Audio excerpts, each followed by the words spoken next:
अस्सलाम वालेकुम, मैं इब्रार अहमद महर एडवोकेट। हमारा आज का टॉपिक ये है कि जस्टिस ऑफ पीस के पास किन वजूहात की बुनियाद पर एप्लीकेशन दी जा सकती है, एप्लीकेशन कौन दे सकता है और एप्लीकेशन किसके खिलाफ दी जा सकती है। तो जस्टिस ऑफ पीस के इख्तियारात को डील करेगा सेक्शन 22A और 22B CRPC और section 25 CRPC।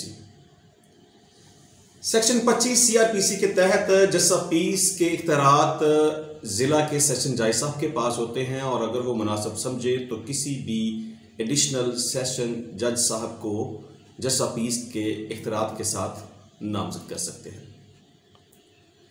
Justice of peace के पास एप्लीकेशन पुलिस से मुतासरा कोई भी शख्स दायर कर सकता है और जो एप्लीकेशन जस्टिस ऑफ पीस के पास दायर की जाती है वो सिर्फ और सिर्फ पुलिस अथॉरिटीज़ के ख़िलाफ़ दायर की जाती है।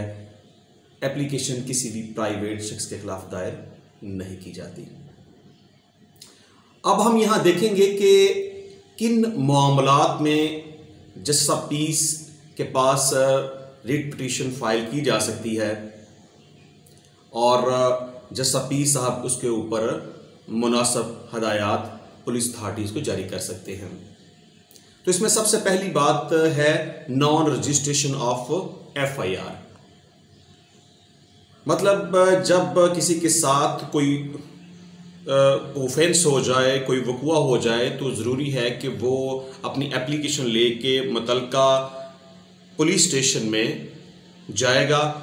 उसकी दरख्वास्त पर SHO साहब बाउंड हैं कि उसकी एप्लीकेशन के ऊपर FIR दर्ज करेंगे।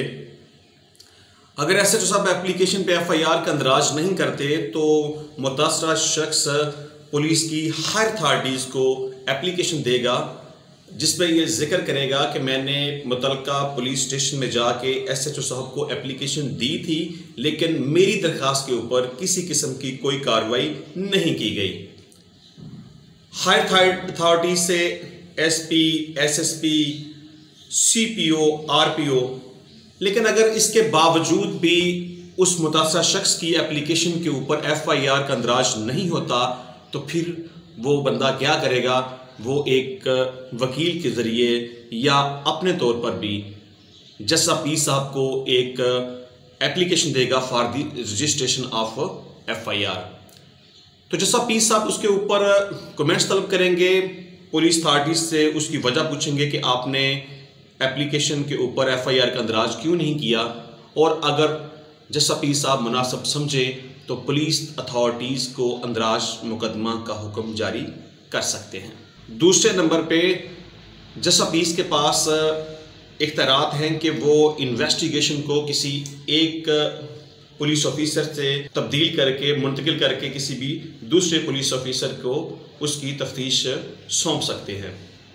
अगर आप अपनी जो आपके इन्वेस्टिगेटिंग ऑफिसर हैं जिसके पास आपकी तफ्तीश चल रही है, अगर आप उसकी तफ्तीश से मुतमिन नहीं हैं, आप समझते हैं कि वो शायद दूसरी पार्टी के साथ मिली भगत किए हुए है, आपके केस को नुकसान पहुंचा रहे हैं, आपके केस की तफ्तीश मेरिट के ऊपर नहीं कर रहे, तो आप उसके खिलाफ हर अथॉरिटीज़ को पहले एप्लीकेशन देंगे। अगर आपकी तफ्तीश तब्दील नहीं होती तो आप जस्टिस ऑफ पीस साहब के पास तब्दीली तफ्तीश की एप्लीकेशन दायर कर सकते हैं और अगर जस्टिस ऑफ पीस साहब मुनासिब समझें तो उसमें तब्दीली तफ्तीश का ऑर्डर जारी कर सकते हैं। इसके अलावा नंबर 3 बात यह है कि अगर कोई पुलिस अफसर अपने इख्तियारात से गफलत बरतता है, अगर कोई पुलिस अफसर अपने इख्तियारात का गलत इस्तेमाल करता है या अपने इख्तियारात को इस्तेमाल करने में नाकाम रहता है या अपने इख्तियारात से तजावुज़ करता है, तो आप जस्टिस ऑफ पीस साहब के पास एप्लीकेशन दायर कर सकते हैं। तो यहाँ ये बात फाइनल और क्लियर हो गई कि कोई भी शख्स पुलिस से मुतासरा जो हो वो पुलिस अथॉरिटीज़ के खिलाफ जस्टिस ऑफ पीस को एप्लीकेशन दे सकता है और जस्टिस ऑफ पीस साहब इसमें जो मुनासिब समझे वो पुलिस ऑफिसर्स को हदायत जारी कर सकते हैं। तो इस हवाले से अगर आपके जहन में कोई क्वेश्चन हो तो आप मुझसे रब्ता कर सकते हैं, मुझे कॉल कर सकते हैं। तो इंशाल्लाह मैं कोशिश करूँगा कि मैं आपके सवालात का जवाब दूँ। बहुत शुक्रिया।